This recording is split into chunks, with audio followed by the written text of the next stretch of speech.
আজ রান্না করলাম কচুর শাক। শাকটাকে সেদ্ধ করে নিয়েছি, গরম জলে সেদ্ধ করে নিয়েছি, নুন হলুদ দিয়ে। তারপর নামিয়ে একদম জল ঝরিয়ে দিচ্ছি।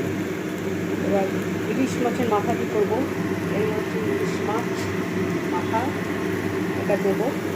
তারপরে কড়াইতে ইলিশ মাছ ভেজে নিয়েছি, নিয়ে তেলে জিরে ফোড়ন, শুকনো লঙ্কা, তেজপাতা ফোড়ন দিয়েছি, দিয়ে আদা বাটা, জিরে বাটা, কাঁচা লঙ্কা বাটা দিয়ে এটা